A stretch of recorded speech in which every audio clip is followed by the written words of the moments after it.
ეხლა რუსეთ-უკრაინის ომზე. ევროპის კავშირის საგარეო საქმეთა მინისტრები კვიპროსში იკრიბებიან, რათა განიხილონ, როგორ მიუდგნენ მომავალ მოლაპარაკებებს რუსეთთან, რადგან უკრაინა მოუწოდებს ევროპას ჩაერთოს შუამავლად ახლა, როცა აშშ ყურადღებას ირანზე ამახვილებს.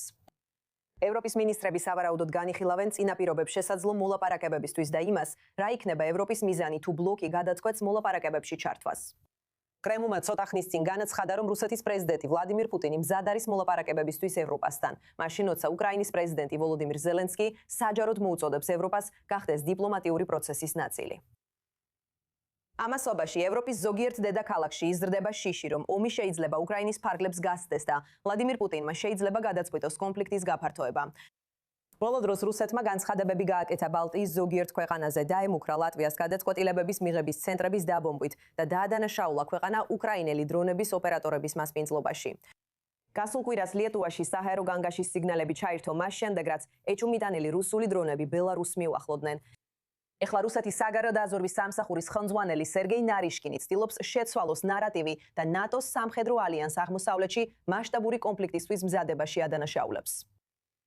ჩვენთან ერთად ამ თემაზე სასაუბროდ შემოგვიერთდა გადამდგარი გენერალ-ლეიტენანტი ბენ ჰოჯესი, აშშ-ის არმიის ევროპის ყოფილი სარდალი, რომელიც ფრანკფურტიდან გვერდდება. General Hodges, ევროპელი ოფიციალური პირები შეიძლება შეშფოთებულები იყვნენ, მაგრამ რეალურია თუ არა ეს მუქარა რუსეთის მხრიდან. მათ უკვე დაიწყეს ნატოს სიმტკიცის გამოცდა თვითმფრინავების ცაში გადაფრენით. მაგრამ კიდევ უფრო ამძაფრებენ სიტუაციას და რეალურად ზრდიან ესკალაციის რისკს ნატოს ქვეყნებთან. შეუძლია თუ არა რუსეთს ამის გაწევა ომის ამ ეტაპზე. კარგი ნიკოლ, ფიქრობ, რომ რუსეთი ცდილობს შეაშინოს ევროპული ქვეყნები, რათა მათ უკრაინის მხარდაჭერაზე უარი თქვან. მატერიალური, დიპლომატიური და ტექნიკური მხარდაჭერა.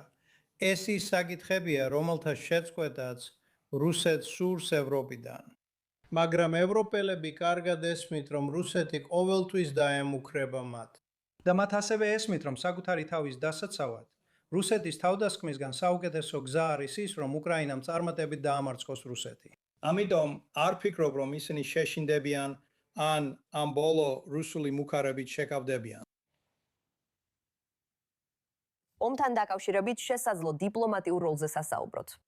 რა შეიცვალა ამ ეტაპზე რეალურად? ჰქონდა საგარეო საქმეთა მინისტრების შეხვედრა კვიპროსში, სადაც განიხილეს, სურთ თუ არა ჩართვა, რა შეიძლება იყოს წითელი ხაზები, მაგრამ რატომ ახლა? რატომ მოდიან ისინი ამ მოლაპარაკებების მაგიდასთან, ან საერთოდ რატო განიხილავენ მოლაპარაკებების მაგიდასთან მისვლას?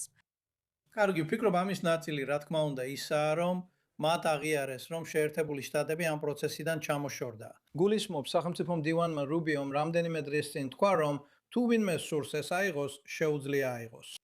ასე რომ ამ ამერიკის ადმინისტრაციის მხრიდან ლიდერობის სრული მიტოვებაა.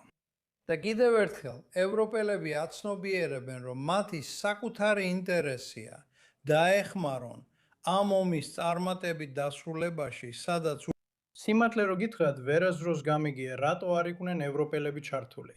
და უფრო მნიშვნელოვანი გზით დიპლომატიურ ძალისხმევაში აქამდე.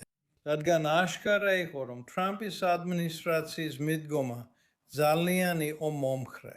ან იღებდა რუსეთის პერსპექტივას, ვთქვათ ესე, რაც არ იქნებოდა კარგი შედეგი ევროპისათვის. ესე რომ ეს არის სწორი გადაწყვეტილება ევროპელი ლიდერების მხრიდან, რომ ჩაერიონ და უხელმძღვანელონ მოლაპარაკებებს, რადგან მათ მოუწევთ შედეგებთან ცხოვრება. თქვენ ამბობთ, რომ არ არის აუცილებელი რეალური საფრთხე იმისა, რომ რუსეთი შევიდეს და დაიფროს ზოგიერთი ნატოს ქვეყანა, მაგრამ რა ხდება ევროპის სხვა ნაწილებში? არც ნატოს წევრი, არც ევროკავშირის წევრი, ფაქტობრივად რუსეთმა უკვე ერთხელ დაიპყრო 2000-იან წლებში. მე საქართველოს გულისხმობ.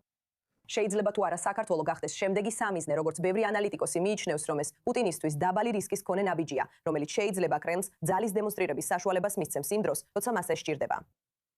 არა, ეს ძალიან კარგი კითხვა, მაგრამ სინამდვილეში თუ ერთი წამით უკან დაიხევთ, რუსები რეალურად ომში არიან ევროპასთან და მათ მეზობლებთან. გულისხმობ იმას, რომ ისინი ამას აუცილებლად სამხედრო თვალსაზრისით არ განიხილავენ. მაგრამ ისინი იყენებენ ყველაფერს. მუქარებიდან დაწყებული ჯაშუშობით, დივერსიით, დეზინფორმაციით და ბირთვული იარაღის გამოყენებით მუქარით, რათა შეაშინონ თავიანთი მეზობლები. საჰაერო სივრცის დარღვევები დრონების მიერ, წყალქვეშა კაბელებისა და მილსადენების განადგურება. ეს ის ქმედებებია, რასაც ისინი ბოლო რამდენიმე წელია ცენტრალური და დასავლეთ ევროპის წინააღმდეგ აკეთებენ. ამიტომ სანამ ქვეყნები არ გაარკვევენ, როგორ უპასუხონ და გარკვეული შედეგები მიაყენონ კრემლს, ეს გაგრძელდება. მე ნამდვილად ვფიქრობ, რომ შესაძლებელია ისინი საქართველოსკენ შემოbrunდნენ. იცით, მაგრამ გულწრფელად რომ თქვა, მათ უკვე ჰყავთ მადამი მეგობრულად განწყობილი მთავრობა, პარტია ქართული ოცნება, რომელიც საქართველოში მართველი პარტიაა. ესე რომ არ ვიცი რა სარგებელი ექნებათ იქ დამატებითი ძალის გამოყენებას, ისინი უკვე იკავებენ საქართველოს 20%-ს. ესე რომ არ ვიცი რამდენად შესაძლებელია ეს. თქვენ თქვით, რომ ევროპულმა ქვეყნებმა უნდა აჩვენონ უფრო ძლიერი გზავნილი რუსეთის მიმართ. რა შეიძლება იყოს ეს? და ამ ეტაპზე, თუ მოლაპარაკებები არ იმუშავებს, ეს უნდა მოიცავდეს სამხედრო გზავნილს. რამდენიმე რამ იქნებოდა ჩემს სიაში პირველ ადგილზე. პირველ რიგში პოლიტიკის დონეზე უნდა განვაცხადოთ, რომ ეს არის სტრატეგიული საბოლოო მიზანი, რომელსაც ევროპა ისახავს. რომ უკრაინამ შეძლოს თავისი საზღვრების აღდგენა 1991 წელს საერთაშორისო დონეზე შეთანხმებულ საზღვრებამდე, რაც უკრაინის სუვერენულ ტერიტორიას წარმოადგენს. ეს პოლიტიკად აქციეთ, ან ეს სტრატეგიად აქციეთ და შემდეგ შეგიძლიათ შეიმუშაოთ პოლიტიკა, რომელიც უკრაინას ამაში დაეხმარება. მეორე, შეწყვიტეთ ამ უკანონო რუსული ჩრდილოვანი ფლოტის გემების დაშვება, რომლებიც სანქცირებულ ნავთობს ბალტიის ზღვის გავლით გააქვთ. შეწყვიტეთ ეს. ეს ნავთობი მიდის ჩინეთში და ინდოეთში, თურქეთში და კიდევ რამდენიმე ქვეყანაში და სწორედ ეს აფინანსებს რუსეთის ომს უკრაინის წინააღმდეგ. მისი უმეტესობა ბალტიის ზღვის გავლით გადის. ნაწილი შავი ზღვის გავლითაც გადის. ეს არის რაღაცა, რაც მყისიერ გავლენას მოახდენდა რუსეთის შესაძლებლობაზე გააგრძელოს ომის. კარგი, გადამგარი გენერალ-ლეიტენანტი ბენ ჰოჯეს, მადლობა რომ შემოგვიერთდით i24 News English-ზე ან საკითხის განსახილველად. მადლობა ამ პატივისთვის. რუსეთის პრეზიდენტი ვლადიმერ პუტინი დღეს ასტანაში იმყოფებოდა კაზახეთის პრეზიდენტ კასიმ ჟომარტ ოკაევთან მოლაპარაკებებისთვის, სადაც თვითმფრინავებმა მისასალმებელი ცერემონიის დროს ცაზე რუსეთის დროშა დახატეს. მაგრამ მთავარი თემა ენერგეტიკაა. რუსეთმა და კაზახეთმა ხელი მოაწერეს შეთანხმებას კაზახეთის პირველი ბირთვული ელექტროსადგურის აშენებაზე ბალკაშის ტბასთან.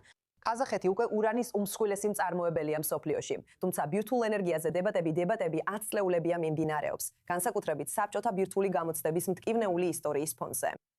მიუხედავად იმისა, რომ პროექტის ღირებულება დაახლოებით 15 მილიარდი დოლარია და გავრცელებული ინფორმაციით, რუსეთის მხრიდან დაფინანსება ექსპორტის კრედიტით დაახლოებით 85% შეადგენს, ყაზახეთი ახლა აცხადებს, რომ 2035 წლისთვის სურს 2.4 გიგავატი ბირთვული სიმძლავრე კონდეს.